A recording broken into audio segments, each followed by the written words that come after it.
Hey everyone, Addie Gundry here at RecipeLion.com. We are in our test kitchen. I hope some of you have joined us the past couple weeks, but if you haven't, then welcome. Each week we are creating a recipe here in the kitchen from one of our cookbooks that is out on the market for sale, so you can go and buy this book today. And today we are preparing for Sunday's big game. I don't know if you guys are football fans or not, but it doesn't matter because the recipe we're going to make today you can make for many occasions. So we are going to make from the Slow Cooker book. Here's our book, Essential Slow Cooker Recipes. This one just came out in January, and we are now in February, but January was National Slow Cooker Month. And we are going to make the bacon cheeseburger dip. Now, this is an awesome recipe to make for a big game or for when people are coming over because you make it. It takes 2 hours to sit in the crock pot or the slow cooker, and then it will sit there for 3 hours on warm. So basically you can then just keep it in the pot for your guests to come and dip out of. Or like we made one earlier today, we made one earlier today, you can put it in a bowl and serve it like that. So it's really up to you, but it's something that's easy to make and can sit out for a few hours for people to munch on. Now, I don't know if we have any This Is Us fans, the hit NBC show that has pretty much captured America's hearts, including my own. If so, and if you have not seen the most recent episode or not up to date, I'm going to give a little bit of a spoiler alert. So I'm going to give you 30 seconds to just close your eyes and ears. But what we want to tell you, all right, that wasn't 30 seconds, 5 seconds, 4, 3, 2, 1. Okay, I'm a big This Is Us fan, and what we want to remind you guys is that slow cookers are very, very, very safe. There have never been, for nearly 50 years, with over 100 million crockpots sold, there's never been an incident where anything has happened. And so again, I'm trying to skirt around the issue in case I don't want to ruin anything for anyone. But we just want to remind you that slow cookers are totally safe. I put the slow cooker on almost every day at my house. I leave for work, our dog Paisley's at home, she doesn't jump up and chew the cord, nothing happens. I come home and there's an amazing meal there. So again, crockpots, slow cookers are safe.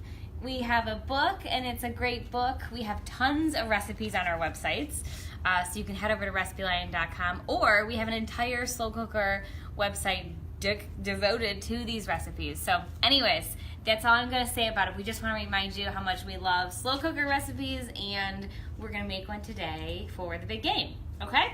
So first thing, let us know what you think about slow cooker recipes if you want. You can comment about it because I know it's quite the hot topic right now. So what we're gonna do, this is super easy. Turn on our pan. You can see I'm using there's a lot of room in the pan. It's not just a flat saucepan because I'm gonna start adding in all my ingredients here. So you need the lip here to make sure you have enough room. So all we're gonna do is put a pound of beef in.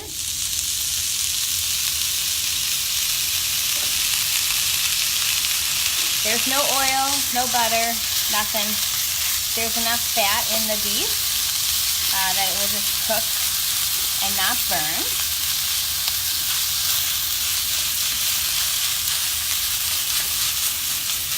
This beef is a 90-10. And so as you can see, it's not a ton of oil, but enough that we'll get it cooking. And all we're going to do is brown it. So I'm going to just let it sit for a second. It's going to be a little loud. Can you guys hear me still? Okay, so we're going to let it brown, and we're going to break it up. And we want to kind of break it up into small pieces because essentially the size it is in this pan, when we put it into the slow cooker, it won't break up anymore. So if you guys like kind of big chunks of beef in your dip, totally cool. If you want it more super crunched up or small crumbles, it's really up to you, but just know that when you break it up in here, that will be the size. Another thing is that you don't have to worry about cooking it completely because it will go in the slow cooker for 2 hours, and so you just want to brown it and cook it, crumble it up and cook it a little bit, but don't worry if it's completely done because it will be totally safe once it's cooked for 2 hours, okay? So, do I have any questions yet on the slow cooker? We don't. Front? But, if you wanted to use ground turkey or hold on. ground Before chicken. Jessica, you guys remember Hi. Jessica? Hello. Okay. So if you wanted to use ground turkey or ground chicken or some other kind of meat, would that work as well? 100%. You can use ground chicken, ground turkey. And the trick about ground chicken or turkey is if you don't see it in the grocery store on the meat aisle, you can just go to the butcher and any grocery store, and they have chicken breasts back there. Simmering down so I don't have to yell at you. They have chicken breasts, and you can just ask them to grind it. So you can just say, can you take 2 breasts and grind it, and they'll do that for you, which is a really kind of light way to eat some ground meat. I do that sometimes when I make stuffed shells. So if I make pasta with spinach and some ricotta, I'll just go have them grind some turkey or chicken, and that's a great way to do that. But yes, you can definitely do different meats in here. The kind of the cool part about this recipe is that it tastes like a cheeseburger. So you can't taste it here, but you can make it at home. It truly tastes like you're eating a cheeseburger in a dip, which is cool, which you'll see when we add in our other ingredients. You're essentially making cheeseburger ingredients into a delicious dip. Okay, come on in here, Tom. All right, you can see we're sort of broken up here. The little meats are broken apart. It's pretty much cooked. Now I'm just gonna go drain this just by kind of going like this over the sink. Tom doesn't need to follow me over there, so I'll be right back. In the meantime, Jessica's gonna tell you a little bit about the rest of our cookbooks, just the ones that are out. So hang on one second. All right, hand it over. All right, so we have 6 cookbooks that are currently out. Our first 2 were about casseroles and no-bake recipes, and then our next 2, which came out about 3 months ago, were cookie recipes and dinner recipes, and then our most recent 2, which came out about 3 weeks ago now, are retro recipes and essential slow cooker recipes.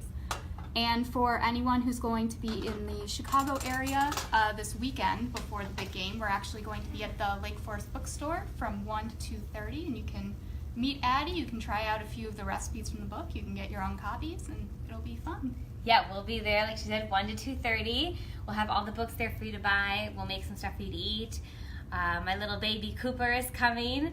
I've mentioned Cooper before. My husband and I had our first child in September, so he's just 4 months old, so it'll be really fun.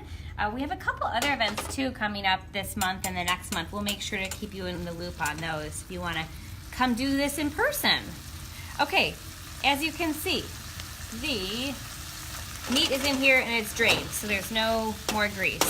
What we're going to quickly do now is add 8 ounces of cream cheese.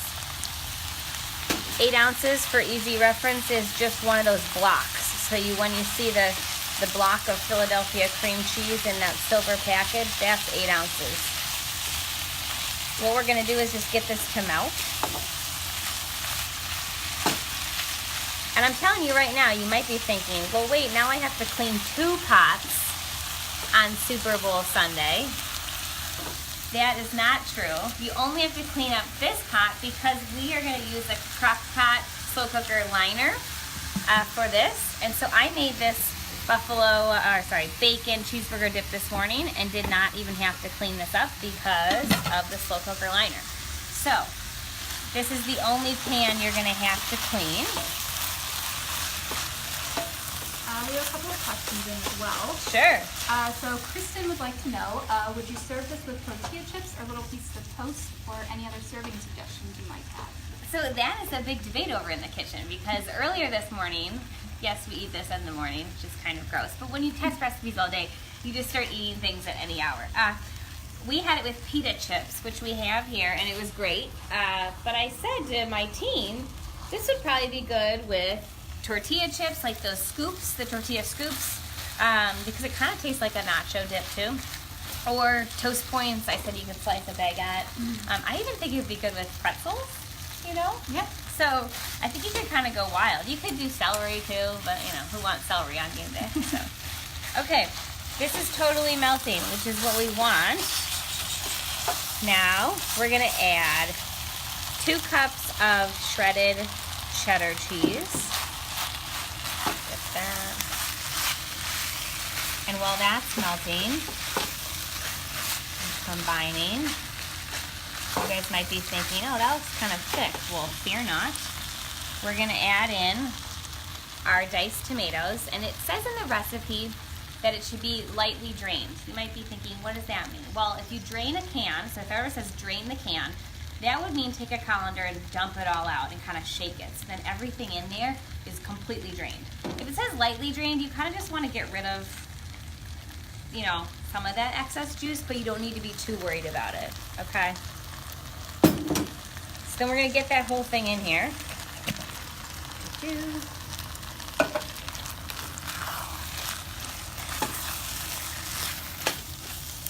It's melting pretty quickly, which is great. Just gonna keep stirring this to combine. Okay, and now we are gonna add our, what makes it a cheeseburger, right? Besides the cheese and the burger. That is what makes it a cheeseburger. But we are gonna add our condiments. So we have 2 tablespoons of just sweet relish, which is easy. You can just go like that. That's about 1. Might be easier to take. Oh, there we go. It's okay. I'm gonna do over 2. And then we're gonna do 1 tablespoon ketchup and 1 tablespoon of mustard. Now, you could definitely spice it up if you guys want.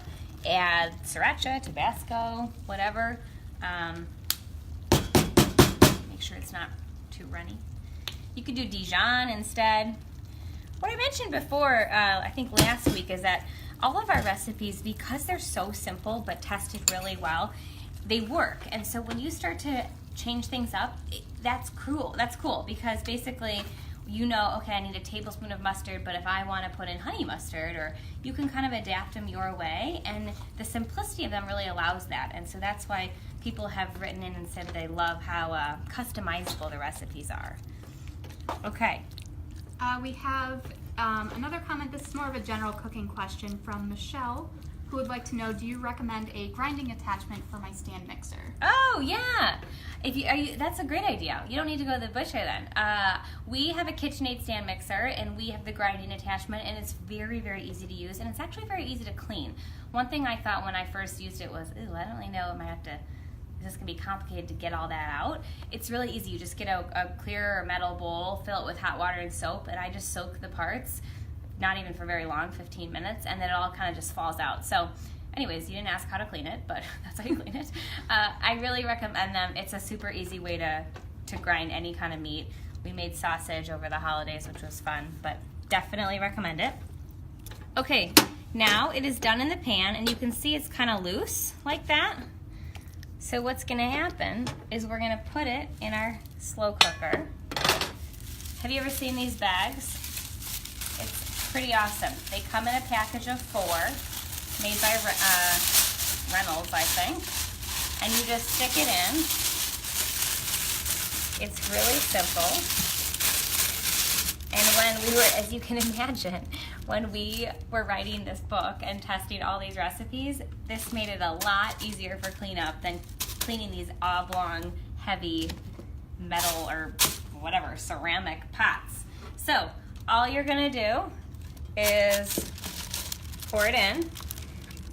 And the reason, you may wonder, why do you even need to do this? Can you just eat it out of this pan? But what happens in the next 2 hours, you put it on low for 2 hours, is that all those flavors come together and it actually thickens. So as you can see here, and I'm gonna sort of show you, it becomes sort of like a thick, you know, hummus almost consistency, like that. So it's not as runny, which is cool. Stick that one in there. I might just eat that one. Oops. So that's the reason to put it in the slow cooker. And then, hold on, I shouldn't have taken that bite.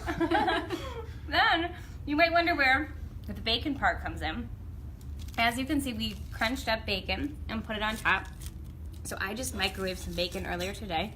You can do that in the morning or something on Sunday. And all you have to do is crumble it and then put that right on top so everyone gets a little piece of bacon.